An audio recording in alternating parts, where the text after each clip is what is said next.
कल प्रधानमंत्री मोदी जी ने मीडिया और देश के जाने माने जनता और बुद्धिजीवी के सामने में उन्होंने कहा कि प्रधानमंत्री के बाद मैं सबसे पहले वाराणसी का सांसद के तौर पे हमने जो हमारे व्यक्तिगत एक्सपेरिमेंट हमने जो करी 26,000 परिवार को हमने स्वयं संचालित इलेक्ट्रिसिटी अपने घरों में ऊर्जा उत्पाद के लिए साल का करोड़ों रुपया हमने बचाया। और अगर उस एक्सपेरिमेंट को पूरा देश अगर करे तो पूरे देश में एनर्जी का बचत हो सकता है, भारत सरकार का पैसे का बचत हो सकता है और देश सर्वांगीण विकास के ओर बढ़ सकता है। और जो एक्सपेरिमेंट उन्होंने, चाहे वो गुजरात हो या भारत के, क्यों वो संसद हैं और अपने संसदीय क्षेत्र में जिस तरीके से गरीबों का, शहर में आज भी बिजली पानी लाइट का कमी नहीं होता है, इसके लिए वहाँ का जनता अपने मांग के लिए मांग करते रहता है। लेकिन ग्रामीण क्षेत्र में बिजली का, पानी का, पखाना का उनके ऊपर उनका जल्दी देखने वाला नहीं होता है। लेकिन मोदी जी ने एक्सपेरिमेंट से उन्होंने 26,000 परिवार और गांव को उन्होंने स्वयं बिजली उत्पादन का जो रास्ता बताया और उन्होंने कहा कि 40,000 वृक्ष लगाने होते हैं। अगर भारत में इसी प्रकार से हर क्षेत्र में संसद सदस्य, उनका कहने का मतलब था पूरे देश के संसद अगर अपने क्षेत्र का विकास करना चाहे और करना चाहिए, क्यों लोकसभा का एमपी होने के बावजूद वो देश के प्रधानमंत्री हैं, तो 543 एमपी को कम से कम उनका कॉपी तो जरूर करना चाहिए। इसके लिए उन्होंने अपने कार्य क्षेत्र का देश में बिजली उत्पाद के ऊपर जो उन्होंने कहा, उनको हर जनता और नेता को उनके कार्य को करने की ज़रूरत है, कॉपी करना चाहिए, अंगीकृत करना चाहिए। भारत में जब पुतिन साहब आए, रशिया के राष्ट्रपति और भारत के प्रधानमंत्री, इतनी अच्छी तरीके से दोनों देश का, देश विदेश में चर्चा का विषय है कि पुतिन जी रशियन भाषा में बात करते थे और भारत के प्रधानमंत्री भारत का हिंदी भाषा में बात करते थे और पूरा विश्व उसका गवाह है। और इसी से विश्व में दोनों देश का भाषा का, संस्कृति संस्कार का आदान प्रदान हुआ और हर संस्कृति संस्कार का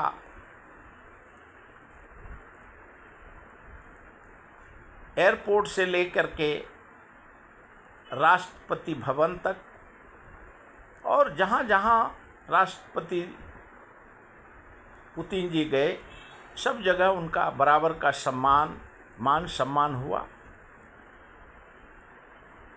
और भारत को ये हर एमपी को ये कॉपी करने की ज़रूरत है। इसके लिए मोदी जी को एक्सपेरिमेंटल प्रधानमंत्री बोला, क्यों? अपने लाइफ में वो हर जगह एक्सपेरिमेंट करते हैं।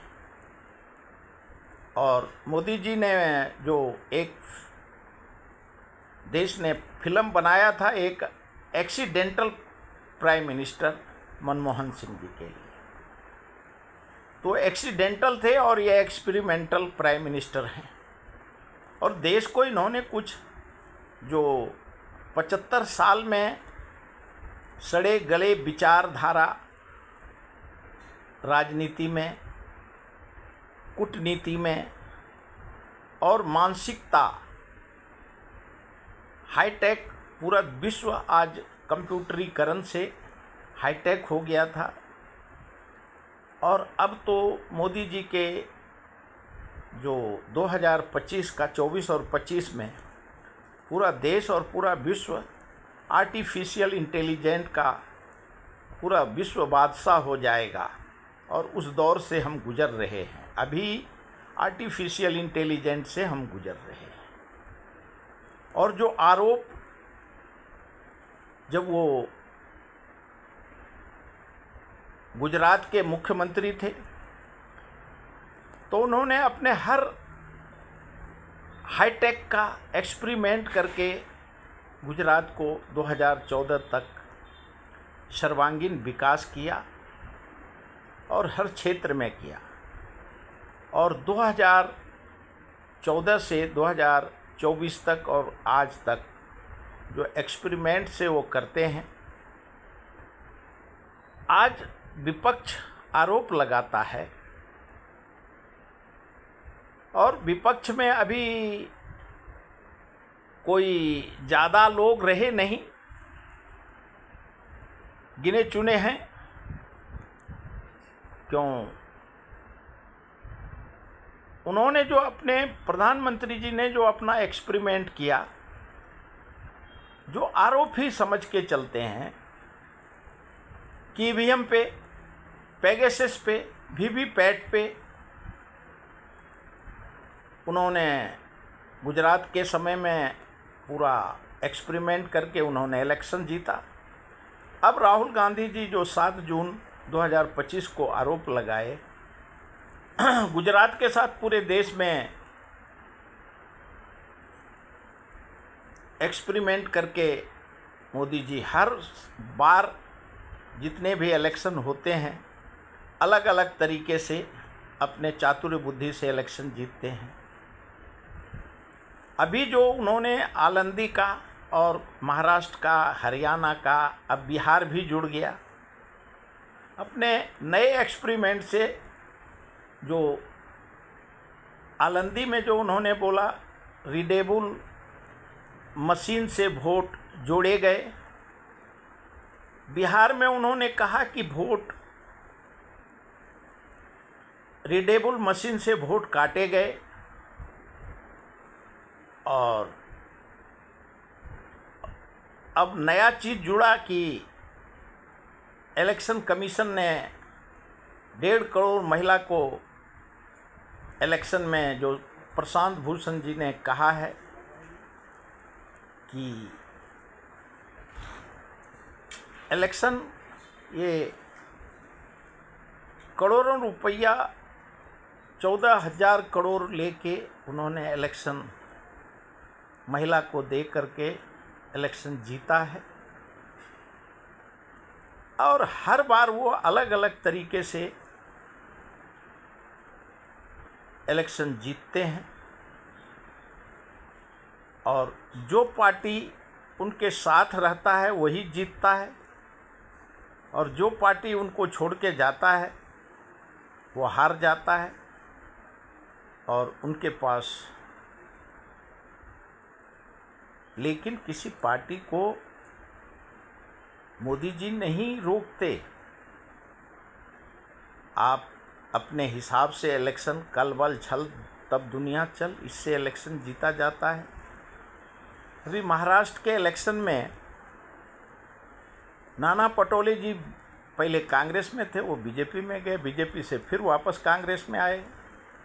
उनको पवार साहब के मार्गदर्शन में उनको स्पीकर महाराष्ट्र विधानसभा का बनाया और उद्धव जी को मुख्यमंत्री बनाया।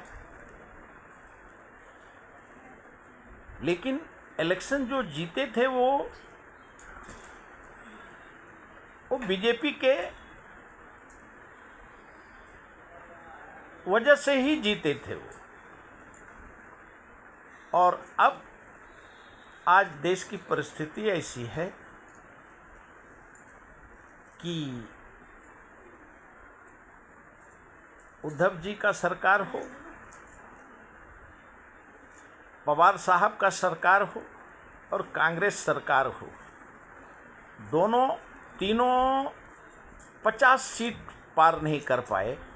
और आज विरोधी पक्ष के ऊपर सवाल उठता है और भी उठेगा, क्योंकि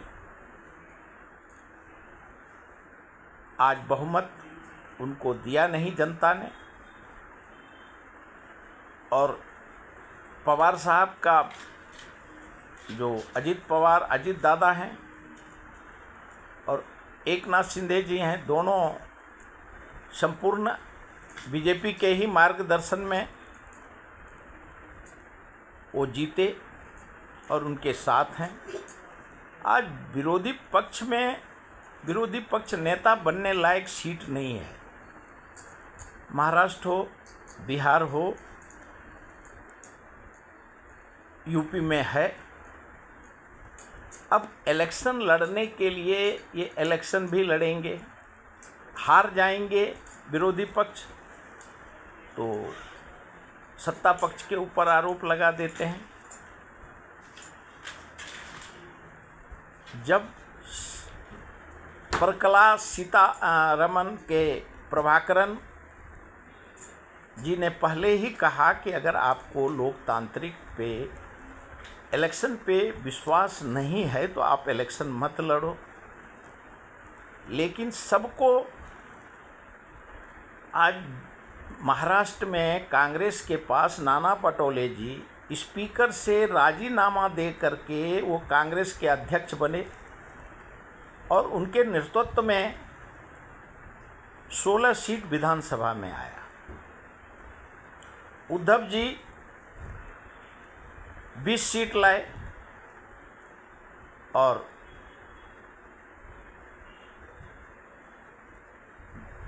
विश्व के चाणक्य शरद पवार साहब का पार्टी को 12 सीट 15 सीट मिला है विधानसभा में। और कोई अध्यक्ष बनने के लायक किसी के पास विरोधी पक्ष बनने के लायक सीट नहीं है। बिहार में भी वही हाल है, वहाँ 203 सीट है,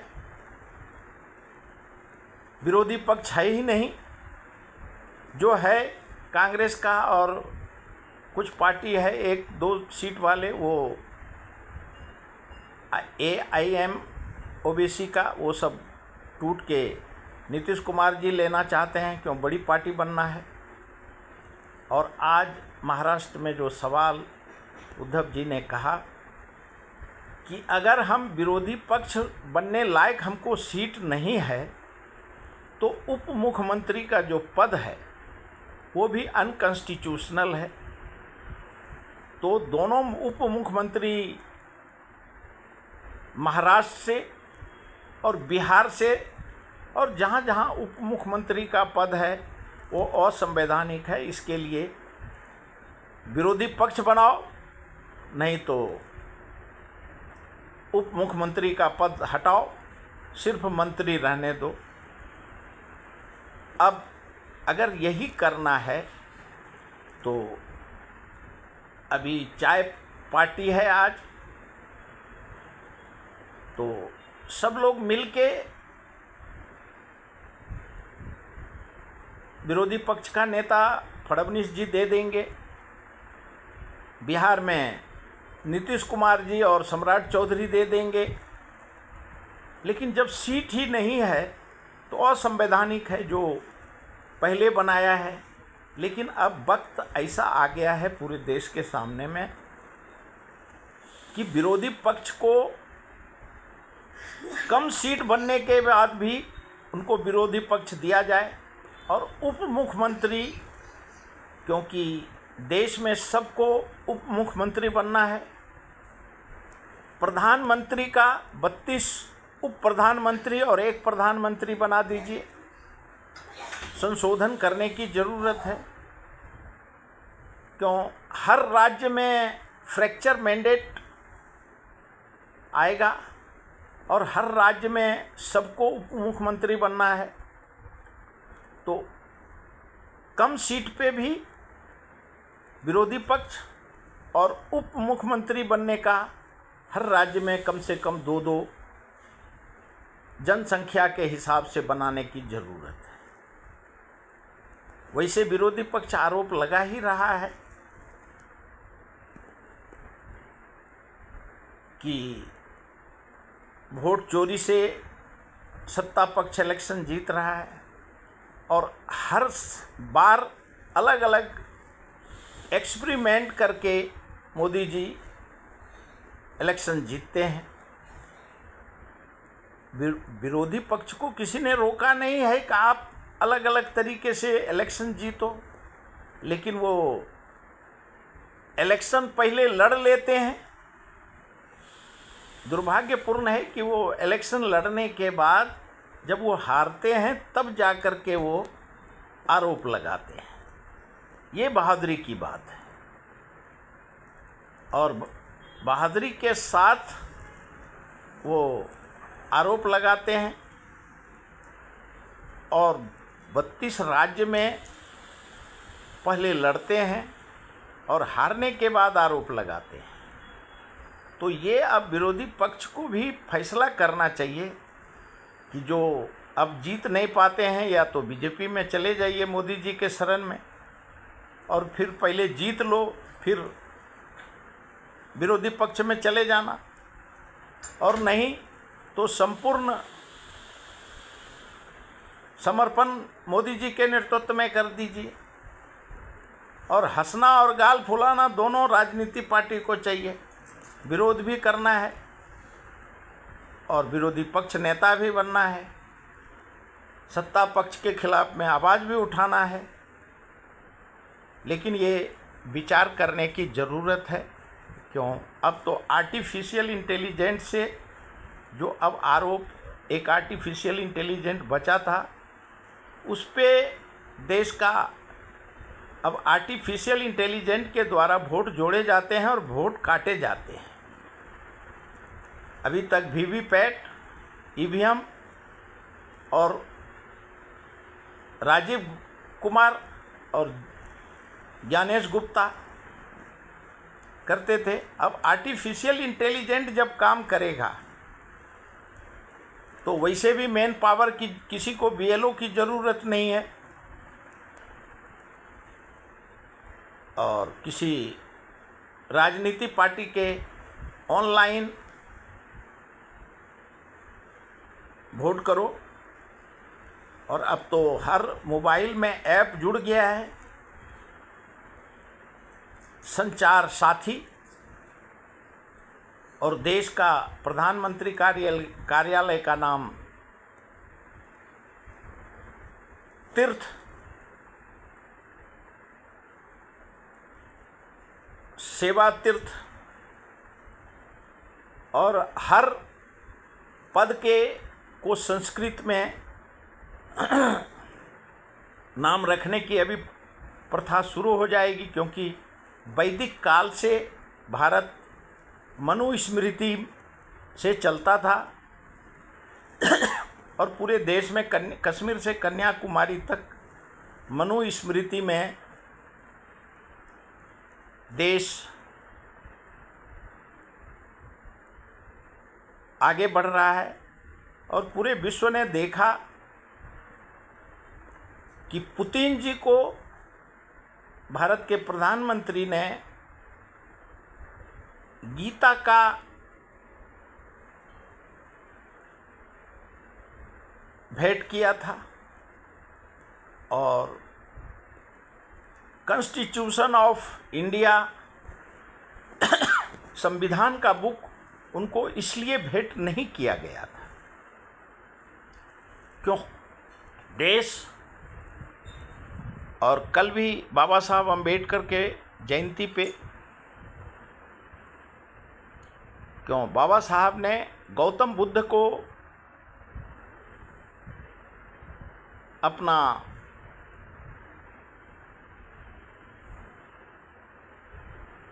माना और उन्होंने गौतम बुद्ध के जो बुद्धा का संस्कार उन्होंने पूरे भारत में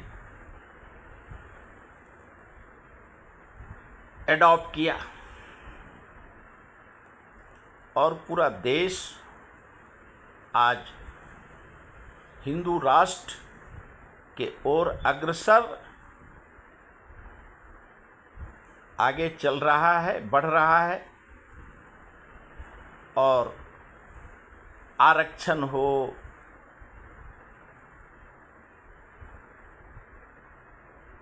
देश में भारत का इकोनॉमी पूरे विश्व में चौथे स्थान पे है और अभी पुतिन जी भारत में आने से और भी भारत का सर्वांगीण विकास होगा और छुटपुट घटना होते रहता है।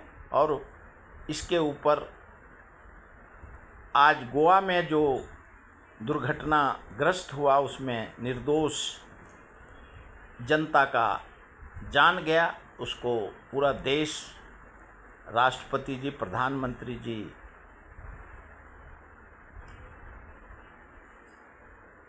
दुख और संवेदना प्रकट कर रहा है। पूरा देश दुखी है और हर राज्य में अपनी अपनी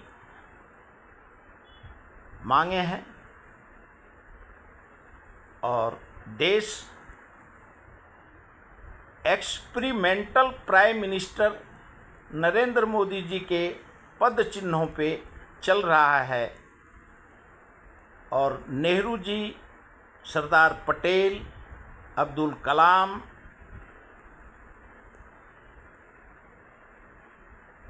और राजेंद्र बाबू, महात्मा गांधी को आबाद करके प्रधानमंत्री जी अपना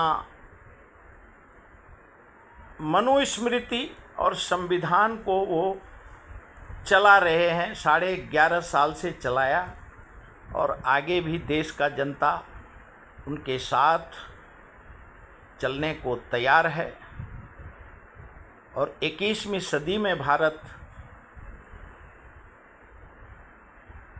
सर्वांगीण विकास में भागीदारी है। 140 करोड़ जनता और अभी 5 लाख यहाँ से रसिया जाएंगे और निडर होके उनको जाना चाहिए क्योंकि बिहार में अमित भाई शाह ने पहले ही कह दिया है कि यहाँ ज़मीन नहीं है और ज़मीन बनाने के हिसाब से जो साफ सफाई बुलडोज़र से हो रहा है, इसके लिए पूरे देश में उसी प्रकार से बुलडोज़र से साफ सफाई करने की ज़रूरत है। और भारत में गरीबी, ये ज़बरदस्ती गरीबी का जो शिकार हैं,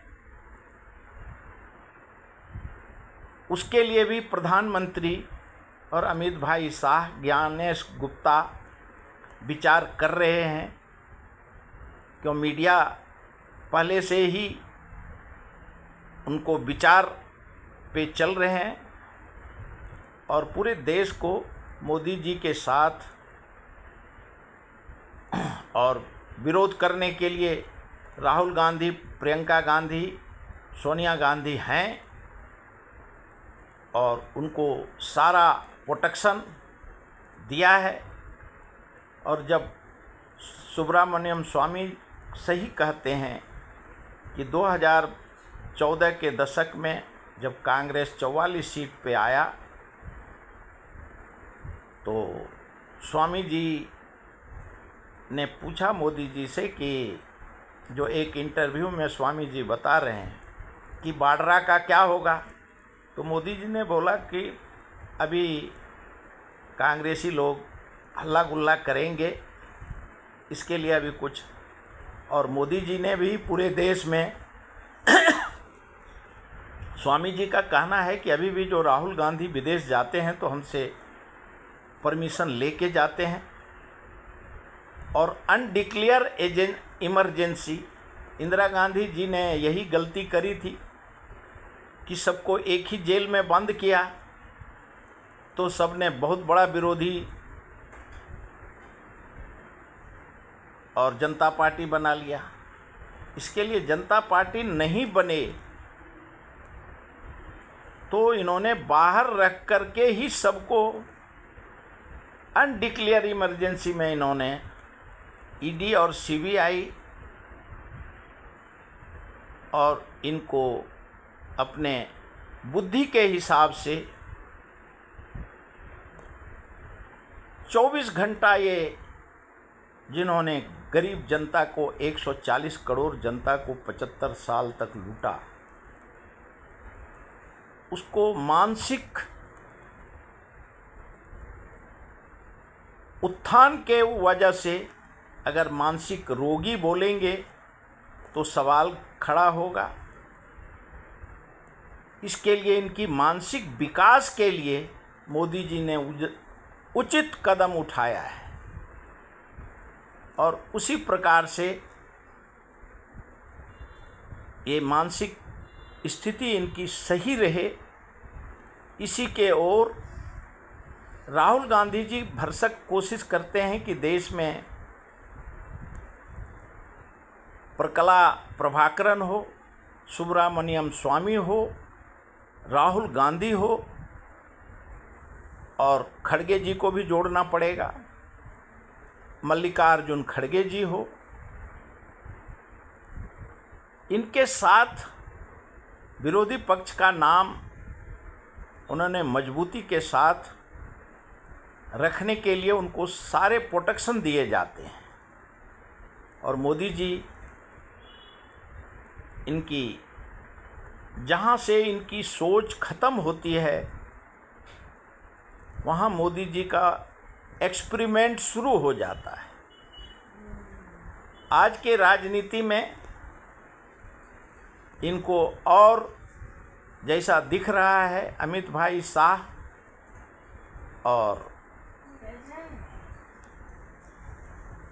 मोदी जी इनको शिक्षा देने में सक्षम हैं।